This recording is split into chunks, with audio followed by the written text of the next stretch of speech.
Okay, are we live? Hello, welcome everyone. Very happy to have you here and be here with our guest speakers.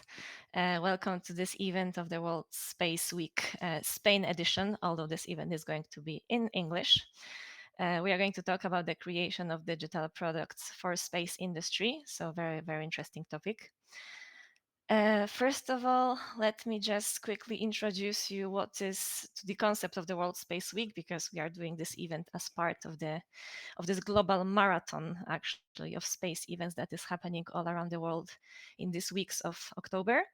And the aim of the World Space Week is to strengthen the links between space and society and promote dialogue on the future of space activities in general. For this particular World Space Week, the theme is space and entrepreneurship. So as we know, there's an increasing significance of commercial space business and space activities, and there are a lot of opportunities coming out of that.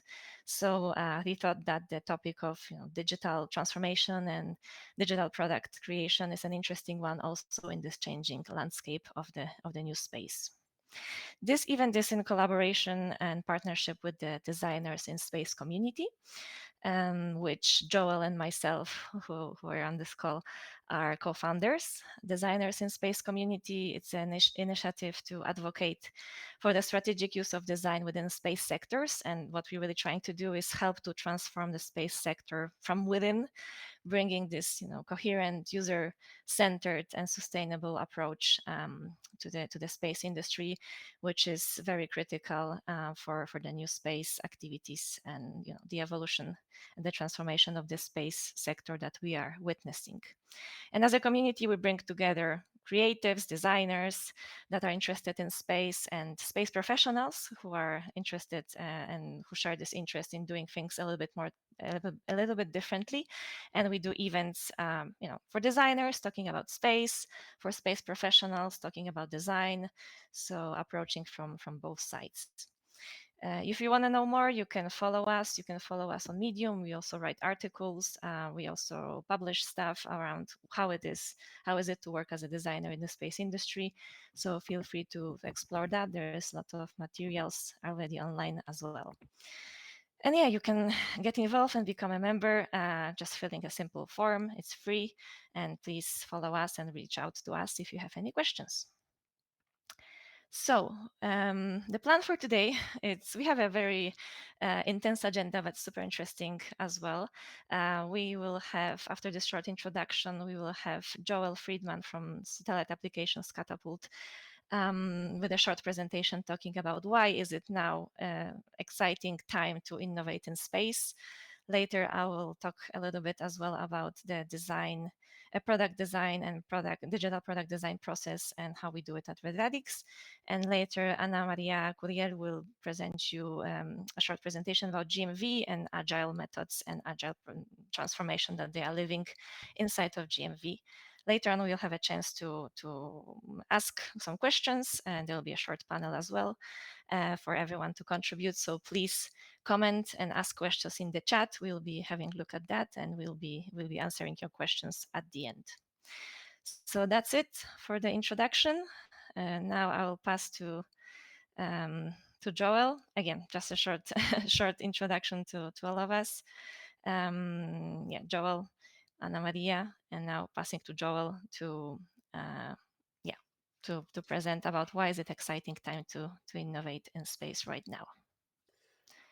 Okay, thank you very much. And shall I share my screen? Yes. Excellent. Okay.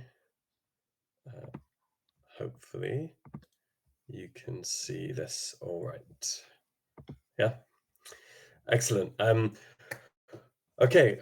Hi, everybody. So my name is Joel Friedman. I'm the head of innovation services at the Satellite Applications Catapult.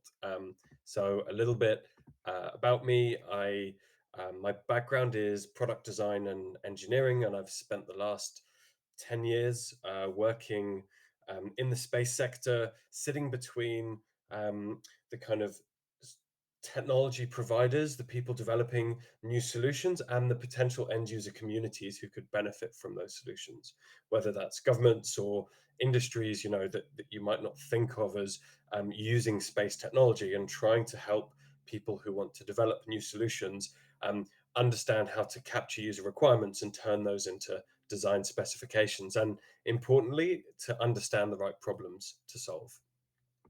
So just really briefly about the space sector, I'm going to talk very quickly about why it's an interesting time, a bit about the organization I work for, and some examples of areas where there's future opportunity for lots of new digital services. So, I think historically, when people are thinking about space, it's exploration, it's the unknown, it's those kind of exciting things that capture our imagination. And whilst that is a really big part of the space sector, actually, when it comes to digital services, they are embedded already in our everyday lives. There's so many ways in which we're using space and space data just to get around, from understanding the weather to knowing how to get from A to B, the way we pay for things. Most of the food and drink that we consume on a daily basis has been monitored from space, and that data used to improve the growth cycles and productivity.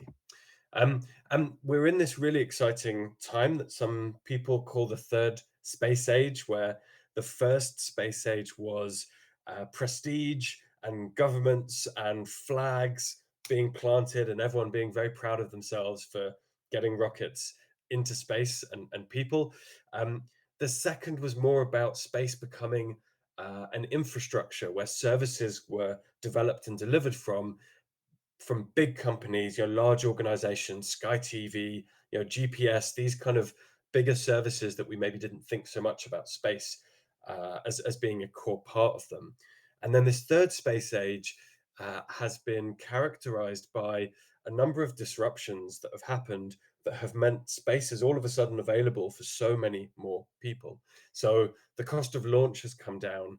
The size of satellites has got smaller. So they're getting cheaper to build, cheaper to launch. And so we get even more going into space, constellations of satellites, more data coming down, more connectivity.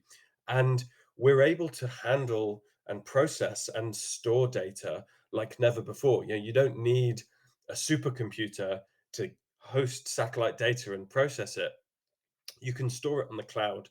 You can use Google Earth Engine to run algorithms. So all of a sudden, this data that was once just for governments and big industry can be accessed by anyone. You don't need to be a data scientist. And so that opens up a whole wave of possibility of services people can make. And it also begs the question of, how do we use this data as well? What are the best ways to harness this for something positive? And that's part of what the company I work for, the Satellite Applications Catapult, is here for. So we are partly funded by the UK government as an independent organization with a remit to grow the space sector, grow the UK space sector. And our mission is to innovate for a better world empowered by space. So we are trying to help new services be created, new markets be served, and new businesses to grow using space data. So the creation of many digital services and products.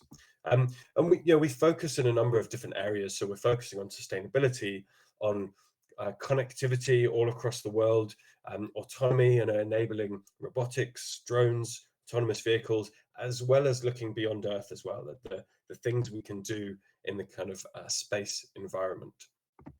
And our approach is kind of threefold. So energizing the market is about looking at the markets that might not be thinking about space as a big opportunity for them, and actually starting to use design thinking approaches to identify the challenges they have, which could be solved by new digital services using space data and technology.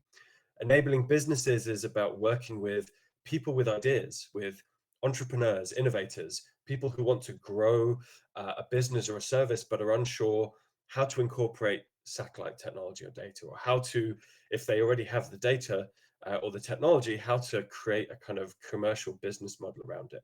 And empowering technology is, we invest in new facilities, we work with academics, we're looking at the cutting edge of space and thinking about how can it be used to address real world challenges. And we find the sweet spot for innovation, for digital services, and I'm sure this is the same in many sectors. Technical feasibility, we've got to make sure it works, it's using the data in the right way. Commercial viability, that the cost of the solution doesn't outweigh the value of the problem. And the human desirability, usability. Is this actually solving a problem for people? Do we really understand how to add value to people and make it usable for them? So we bring together designers, design thinking, business strategists, as well as technology experts in order to create these and support the creation of well-rounded products. And when we talk about satellite technology, it's GPS, navigation, autonomy, ubiquitous connectivity, whether that's IoT, sending and capturing small data from sensors around the world, or sending video, images, and making calls, and then remote sensing. So looking at our planet, looking at how it's changing, and using that data to create new services and new behaviors as well.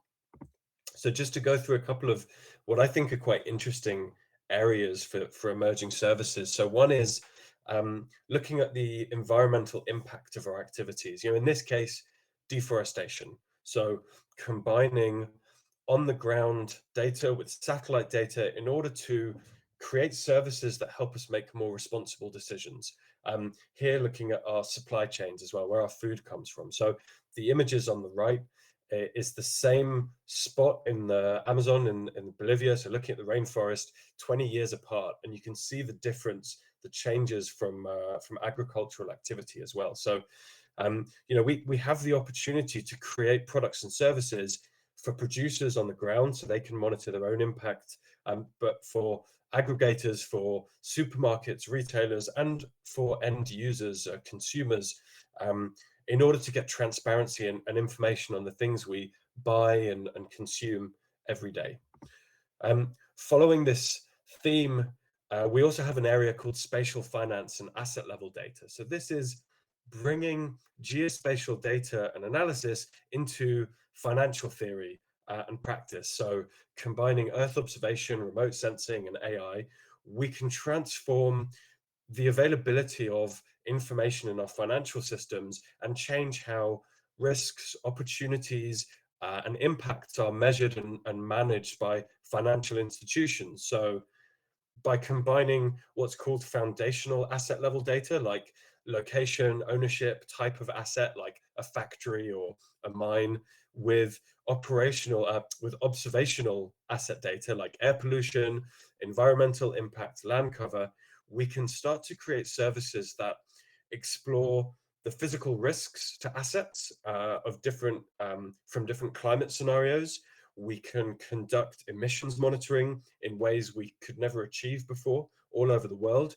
And we can get information about commodities that might be being produced. So whether that's from steel or things that are mined, but also could be the creation of carbon credits, biodiversity credits, and monitoring how new sustainable investments are performing. And then it's not just how we can make money from this data. We can also use the same approaches to look at risks to communities, populations, places that are at risk of climate change. Creating services that take complex data and present it in a way that can be used by planners, decision makers, people for whom it can make a huge difference for the types of plans that are created to mitigate the risks of climate change, to improve sustainability, reduce vulnerability, and how they're executed. So that could be disaster response planning or agricultural risk management to ensure vulnerable communities are not left without means of growing food for sustenance. So, there's a whole range of areas where we can take this data and use it to drive more positive changes.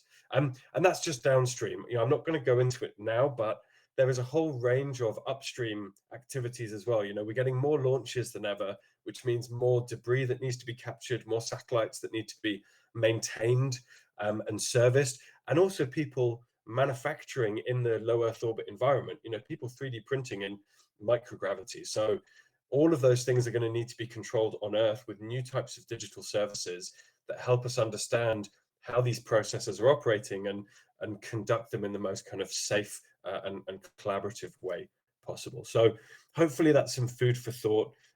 Really happy to talk more as we go on about the process, the types of teams we bring together, and the types of things we're focusing on. But yeah, it's a really exciting time to be working in space, and space is really not just about what's up there. It's everything that's down here as well. So yeah, thank you very much. Thank you, Joe. It's always good to see such a wide range of examples as well. I'll present now from here. Okay. Going to the second part of this presentation, I'm going to talk a little bit more about the process of creation of digital products and how we do it at RedRadix. First of all, I'll introduce myself as well. I'm Aleksandra Kozawska. I'm a product director at RedRadix and co-founder of Disk. I'm also a service designer and strategy designer at heart and by education. And here at RedRadix, I'm leading the space account and the design team who is working on the products for space. So just very briefly, what is RedRadix? We are an international digital agency that is based in Madrid, and we have around 70 employees, wide range of profiles from software developers, front and back end, designers, thinkers, creatives.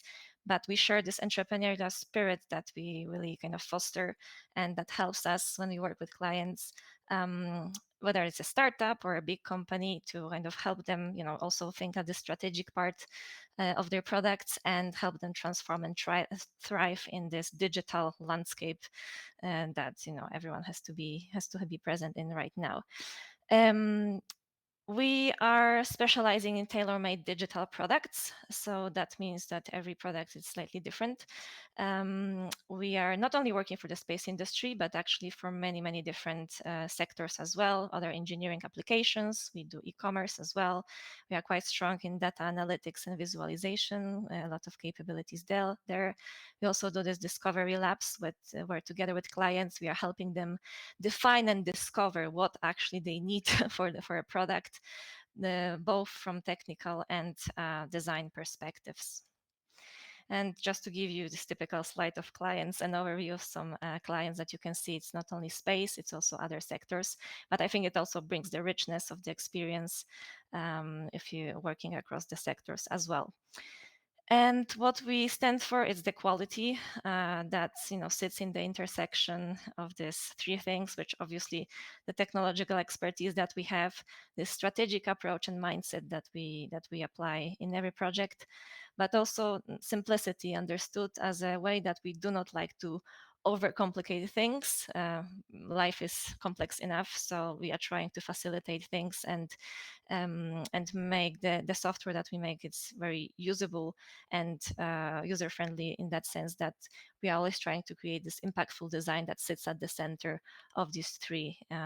It's technologically advanced, but also easy to use and strategically aligned with the vision of our clients, creating real impact. And in the aerospace domain, we have been actually working for almost 9 years in aerospace.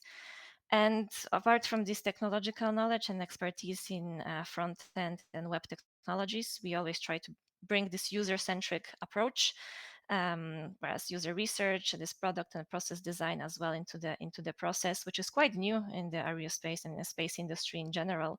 So that's why it's very interesting to be in this area as well. And the way we do it, because this is like a holy grail a little bit for designers, how do you work with engineers, and especially within agile. I hope a lot of people are familiar with the agile technology, agile methodology here of doing projects, which is very kind of efficient, especially for large and complex projects, which is very often the case in the space industry. So the way we kind of found a way to work with it is with dual track. Okay, so we have this definition track where actually the UX, the design team, is the owner of this one, where we kind of follow the design process of ideation, prototyping, validating the ideas and iterating, constantly finding opportunities for improvement or definition of the new products. And this kind of exercises that you're kind of trying to discover and define constantly things are feeding into the production cycles. So this is the production track, is the actual agile, agile track when development teams in sprints develop and launch features of a product, but again, richer in these insights from the definition track. Some examples of the projects that we did. So we've been working a lot with GMV. So one of these projects was Fleet Dashboard, which is basically centralizing, integrating different control center solutions into one more coherent user interface. And Joel was mentioning that a little bit. It is also looking towards the future, we'll have more and more satellites in orbit, and monitoring those is becoming a big challenge. So also this kind of interfaces that simplify that process for large fleets, it's very, very important to have that in mind as well.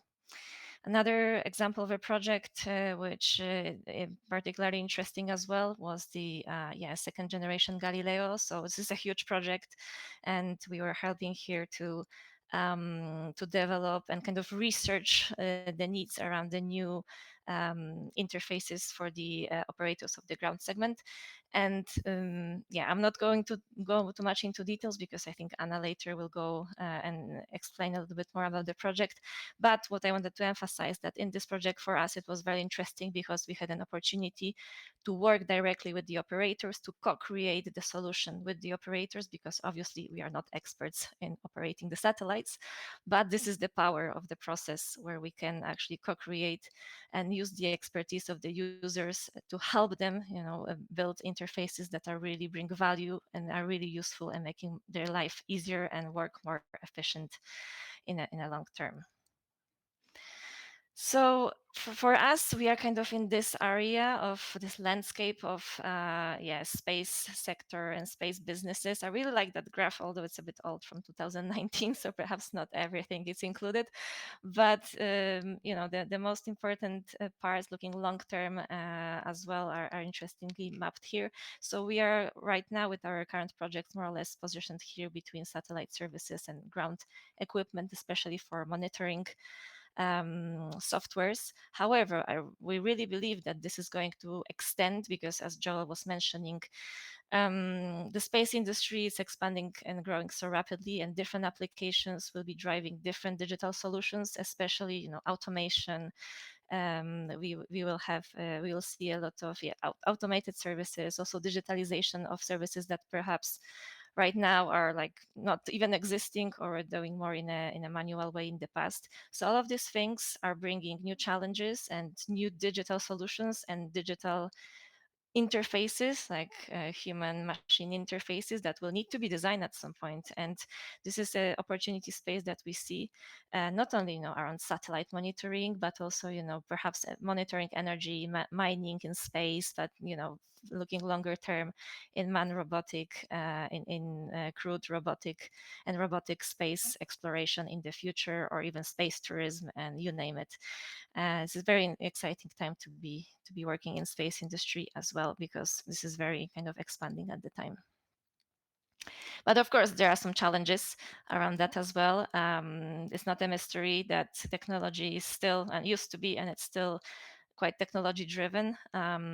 So relying a lot of government funding, very long projects. This is changing with new space again, but still it has some heritage, in the sense that we have very often the projects have highly technical language, terminology. It takes time to kind of assimilate the language and the domain, and can be challenging, for example, for designers that are using, doing user research with such expert profiles as, satellite operators that are highly skilled and highly trained to do their specific tasks in a highly complex system. So this is a challenge when you are a consultant or software development coming from a non-space background and you have to enter a project like this.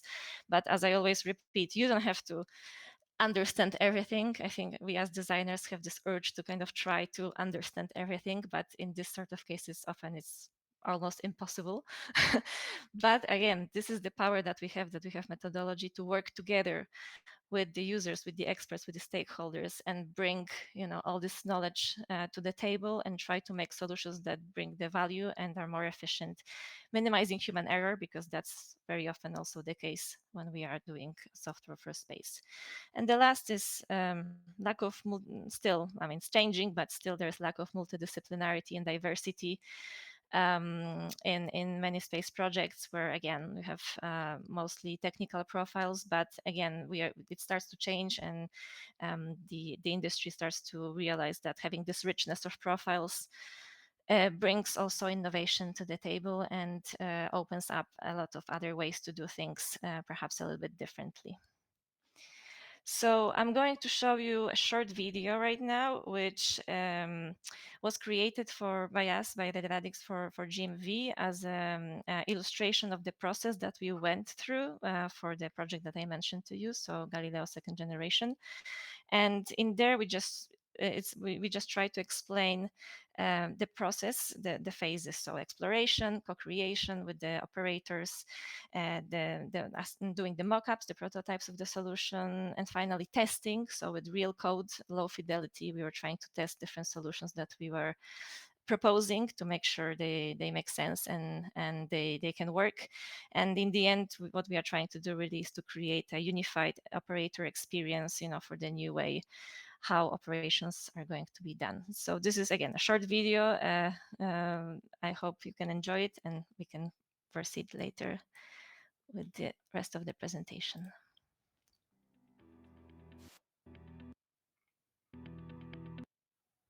Oops.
Okay.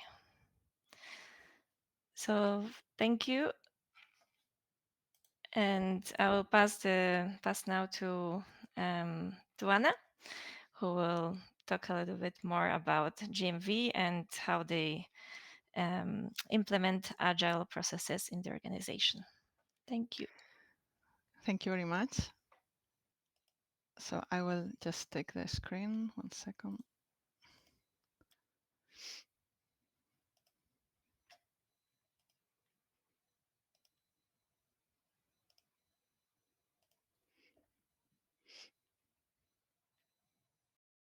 Okay, can you see it? Yes. Okay. Okay. So I will talk a little bit about about myself. Okay, just 1 second. So my name is Ana Curiel, and I'm currently the Galileo second generation division head in GMB. I've been been working for GMB since I finished my PhD 18 years ago. So I've been working here for all my career, mainly in the Galileo project, which, as you can see, has been a really long project, and it's continue. So I've been in several different roles during all these years, and mainly focus first on the first generation elements, which are the OSPF and the IPF. In particular, the OSPF, which is the element as part of the ground system that computes the orbit and the synchronization of the satellites to be able to get the current position of someone at the Earth. And this Galileo first generation project is now in operational. We will see it a little bit longer later. And now, from I think 2018, also the second generation of Galileo started, and I've been participating also in the project of the Galileo second generation ground segment project. I will just briefly review the company that was founded nearly 40 years ago, like a startup of the university. So it started on 1994 with the few students of one professor at university, and we are now more than 3,000 employees around the world, mainly in Europe and mainly in Spain, but it is the whole world. And we are working in space, aeronautics, defense and security, intelligent transportation, banking, and some other industries. So it's really a big thing. And we are more, in my sector, we are focused in the part of navigation. So the navigation teams are more focused in Europe, and with a global revenue of more than 150 million euros. And for navigation, we have more than 30 years of experience in the global navigation satellite systems, which is called the GNSS, doing either infrastructure services, user segment technology, or precise timing solutions. And what have we done in Galileo, which is the main focus of this presentation? Well, we have been key players in Galileo during the whole history. As I mentioned before, this started around the early 2000, in which the early phase B of Galileo started. The first design, the initial design was started at that time. And this has been continue having the initial services around 2016. And this first generation of Galileo is currently operational and providing service to all the world. But there is the plan of launching the new satellites with the new technology and everything of the Galileo second generation around 2025. So the second generation of Galileo started around 2018, and it is currently going on through the ending of this phase B2, and is going to start the phase C, that would be the real development of the whole system of Galileo second generation. And GMB participate either in the first generation, being the prime contractor of the ground control satellite segment, and also participating in the core elements, which, as for instance, the OSPF, the core elements of the ground mission segment. Also, it participates on a few Galileo service facilities. And for what we expect to do during the second generation, well, we are in fact the prime contractors again of the continuation of the ground control segment, that is changing to be able to process these satellites and the whole new technology. And we have worked together with RedRadix in the second generation ground segment in the early phases. And GMB also participate, also is the prime contractor of the system testbed of this G2. So as you see, during the whole history, we have been the key players here, and we are continuing. Just to let you know a little bit of the how big is this program.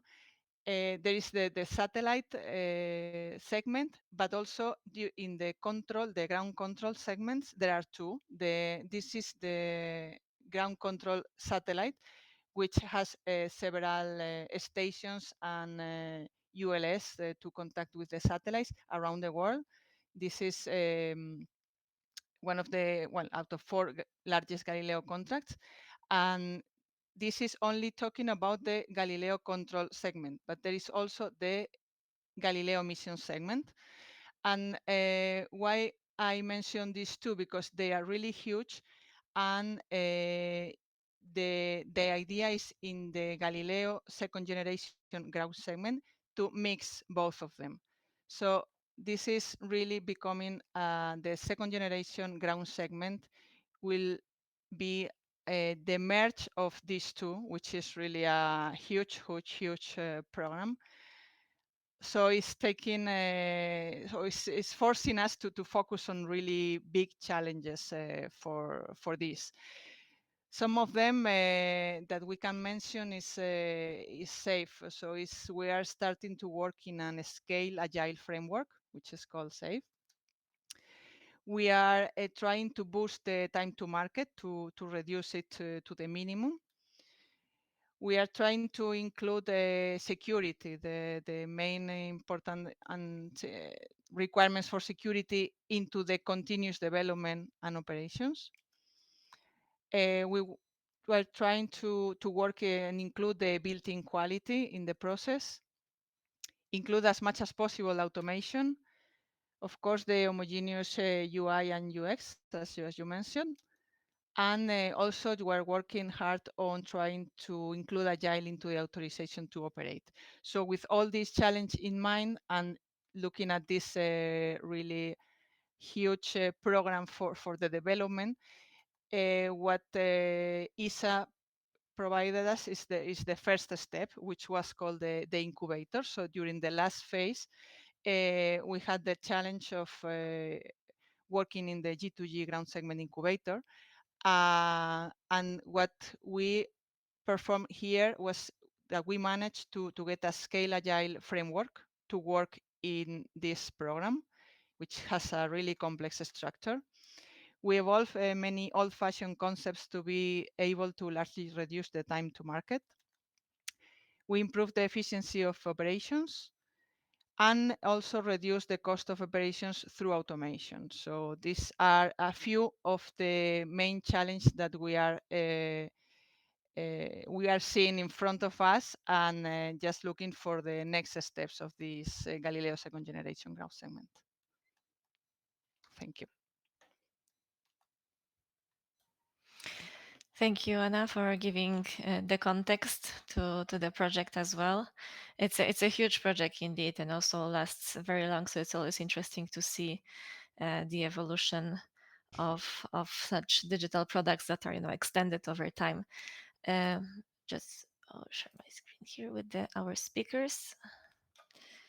So opening up this kind of panel with questions for you guys. I wanted to come back what you started to telling us about the agile and how you're implementing the SAFE framework with the GMV and within such a huge project as Galileo. You mentioned that it's a very complex structure. I don't know, perhaps you can explain a little bit how things work in such a complex environment complex project like this, and what are the main challenges of embracing such a agile framework in the context of a big project like this in a big organization such as GMV. What are the main challenges? Because it's a huge change, and this project, yeah, I know, is like an example, one of the examples of using agile in, in the context of space. Yeah, well, I think that the biggest challenge is not really related to the work itself to be done.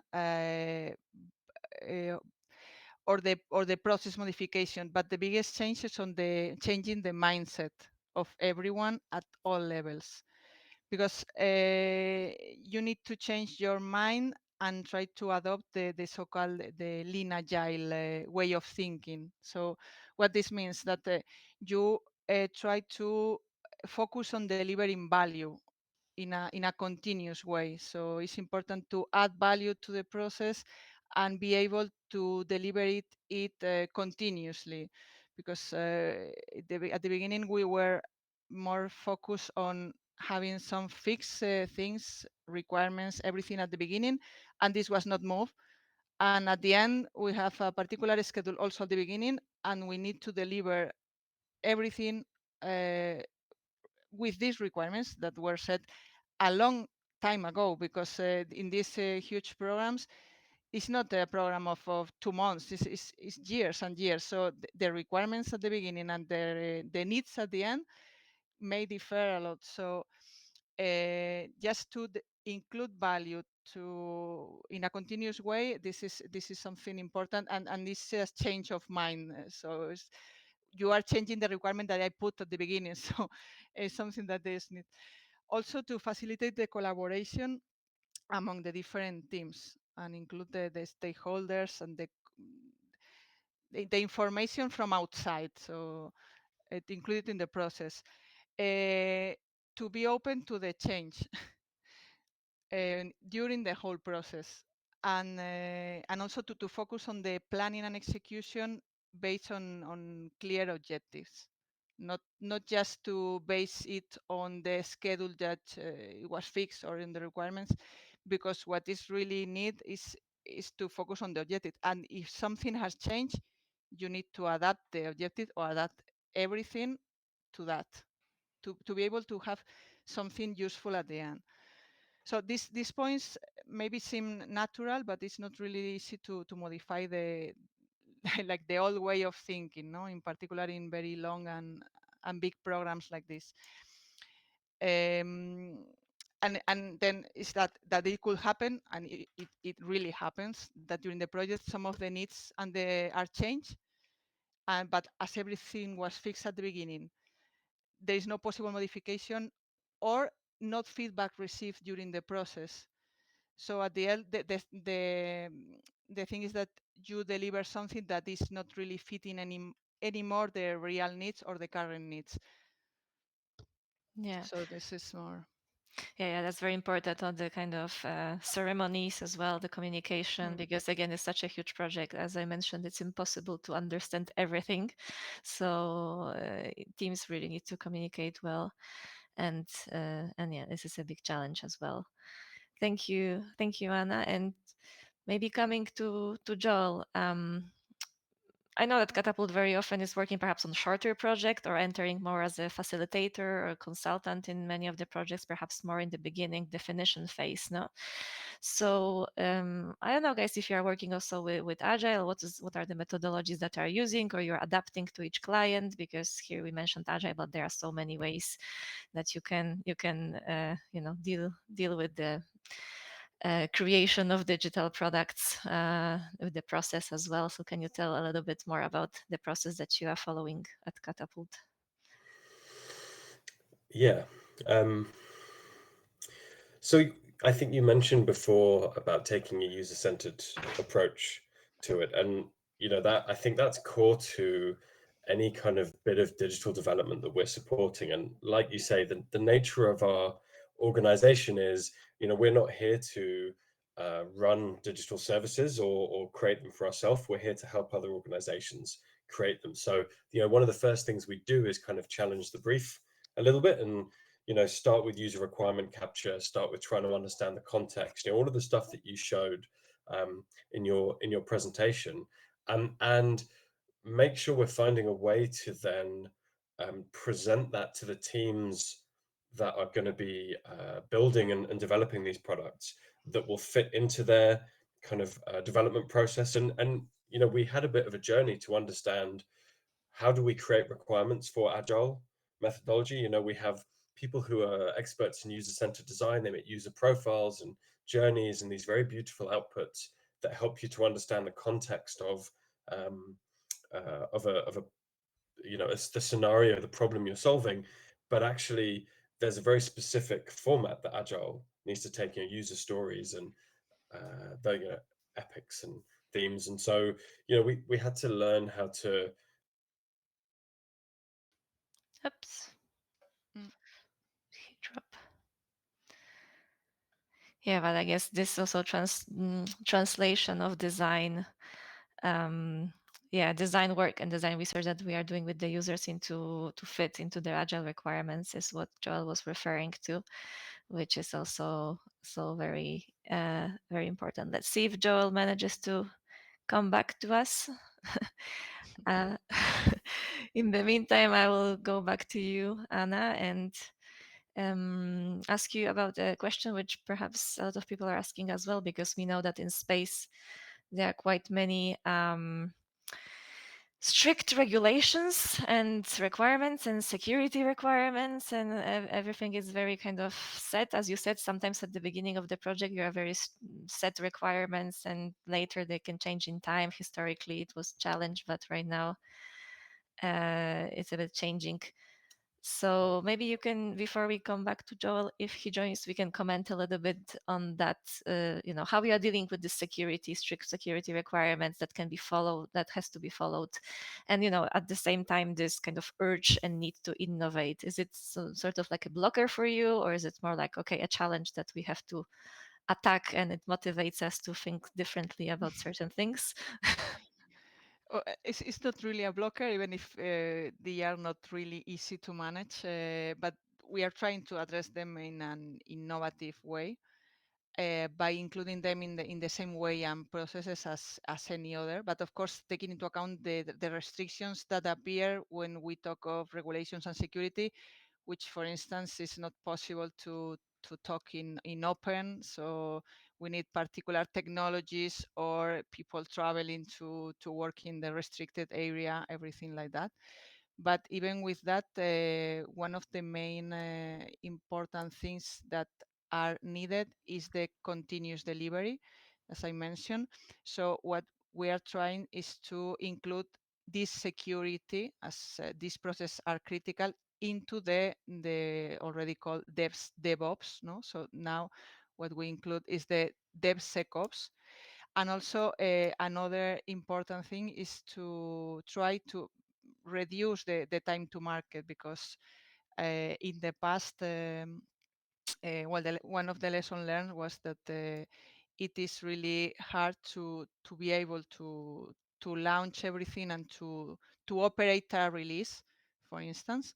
So, and part of the blocking point is the process that is done for the authorization to operate, which is a really long and hard process. So we are trying to also modify that and include a more agile process also on that sense. So everything together is not easy, but it's a challenge, and it's something to be focused on that too, because it's not possible to reduce this time to market, for instance, without taking into account it. Okay. Yeah, that's also always a challenge, but it's interesting that you are treating it as any other requirement in the end, because it's true. It's true. Okay, I think Joel has some troubles connecting. Let me see. Okay. Okay. We have a question here that I can see, but perhaps it will be more for Joel. So let's see if we can wait a little bit and he manages to connect. I'll go back to you, Anna, and just ask a question, like a very general one, because, okay, we were talking about the challenges for agile in a big organization such as GMV, but in general in the space industry, because you've been working a lot in the space industry and doing PhD, so you know it very well. What do you think are in general, even beyond agile, the challenges for the space companies to embrace this kind of change and digital transformation, and perhaps this user centricity that we are talking about here today? because this digital transformation happened in so many industries already. Myself, I've been working in finance, in banking before as well, lived through that, and now I think it's the moment when the space industry is living this change. So I don't know, what do you think? What are the challenges or barriers for companies to to to go through that process? Well, I think it's hard to because well, in particular, GMB is currently growing a lot and being a prime contractor of very huge projects. So it is really demanding with respect to either new technologies and even more than that on welcoming new methodologies. Safe or this agile framework is one of them, but it's not the only one because we're trying to include also the agile testing, the security, as you mentioned, and the built-in quality also in the development. In the process, updating and reviewing the design in an iterative way, uh, and the homogenization of the UI and UX. So all the challenge I presented just in the last slide, I think they are all focused on trying to be on the last technology point on the edge because it's really needed for this project and is something is demanded. So it's and I'm just talking about this particular, but in GMB we are working in a lot of many projects, different things, also in the automation of the um, BW, how is M? I don't know the name. Uh, Once again, BMW, see. BMW. Sorry. Yeah. So in all that, the change is really huge, and we're trying to include everything in these processes. Nice. Welcome back, Joel. It's Thanks. okay. I think when you drop off was talking a little bit more about this user centricity in adapting Mm, to the to every client in a way, and yeah, having yeah. this user centricity in mind. So if you want, you can finish that thought and maybe comment also on the team structure that you have, because that's also interesting, Yeah. to how you are working with your clients. Yeah, absolutely. So, the structure that we have is yeah pretty unique in definitely in the space sector in the UK, in that we have a team which is the user-centered design team. They are specifically, and everyone from that team comes from different backgrounds, mostly non-space. In fact, nobody came from the space sector, but are all experts in product, service design, UX, UI, and that type of design thinking, that type of understanding people, understanding challenges, and shaping the requirements for a solution based on that understanding of the problem. But and we have technical teams who are the experts in data. We have teams who are kind of business strategy, and when we're working with service developers, there is a journey to bring them with us on that. They may not be used to, especially in the space sector, starting by going backwards and looking at the problem. Often they're starting with, we have a problem, we're going to build a solution.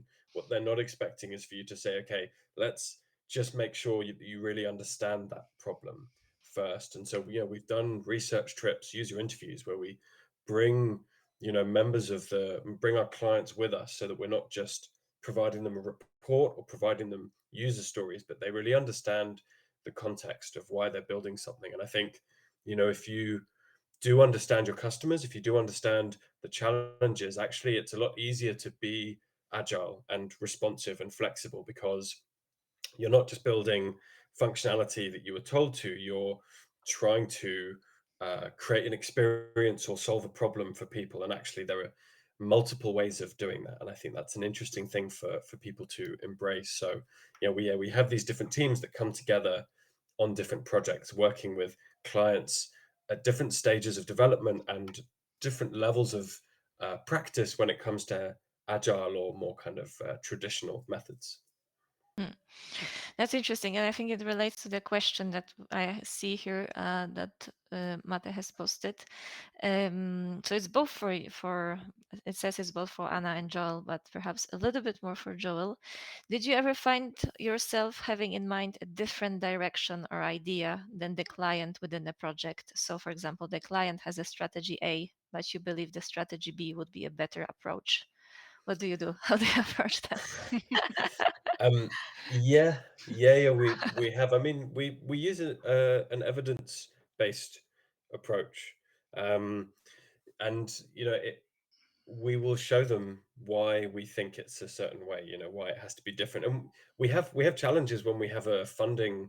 We partner with a group of potential solution providers for some government funding, and when you apply for this funding, you say we're going to solve this problem and we're going to do this, and these are the component parts we have.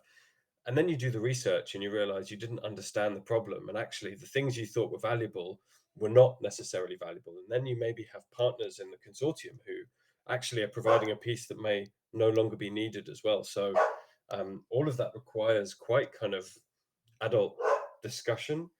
But I think if you can back up with evidence where your decision making is coming from, how you're prioritizing different features and functions based on interviews, based on shadowing, based on that the facts. Normally, you can find someone somewhere within an organization who will accept and understand that it's better to change early from your expectations than build something. And the cost of changing product or service after you've started to make design decisions just gets increasingly difficult and more expensive to prototype to actually out in the market as well. So the earlier you can make those changes, even if they can be uncomfortable, the better. And so we try and use logic and evidence-based discussion. Just not always the the easiest, Doesn't but always get a great reaction, but it is always the best approach. I know, Anna, if you'd like to add something, because it's true also coming back now to the requirements that are set and might be changing or Yeah, similar. I think it happens often, and more. And this is a little bit changing for that reason also, because now we are trying to be not completely fixed with these fixed requirements, and it's not only the requirements but also the schedule and everything that has everyone in mind that has to be the end product. This is really limiting the solution. So, but in usually I agree with Joel that if they have confidence in your work, I think they usually listen to what you are trying to explain, and if you make yourself understand that everything will be better in this particular way, or changing this thing instead of that other, so it usually works. It's not really hard, no, it's not really easy sometimes, but people is usually open to this kind of changes if you justify why, or why not this way is better than the other. Mm. Yeah, very interesting. Also, in big projects like that, it's also challenging to get everyone aligned, but yeah, very important. Okay, we are closing up a little bit. Perhaps the last thought I would just to close with a question that, yeah, I was mentioning before that the space industry is opening up to different profiles, but we still kind of have this heritage or highly technical background in the industry for many people. So how can we actually encourage more diverse and inclusive teams to kind of excel in the space industry and this digital product design and development? Because as we know, opening up to different profiles generally creates more opportunities for innovation and new ideas. So we all know how important that is. So how can we make it happen?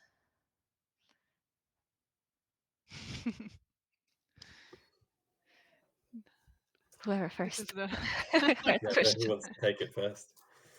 I don't know. I think showcasing the benefits of multidisciplinary teams is really important, and I think there's multiple levels that works on. One is just when you get someone who knows about design and someone who knows about business and someone who knows about technology together. That's one type of mixed team, but actually the different types of backgrounds you can get from people as well, different experiences, really enrich the process. And I think one of the things that makes a kind of user-centered design and that type of research really valuable is that you're bringing in viewpoints from people all across the kind of value chain of a product or service. And I think the more we can showcase the value of that, and then the more we can help the people who are making decisions about pulling these teams together and creating different projects to embrace that diversity as well. But I think, partly it's creating opportunities through the types of organizations maybe we're engaging with, but partly it's the people who are putting teams together, the people who are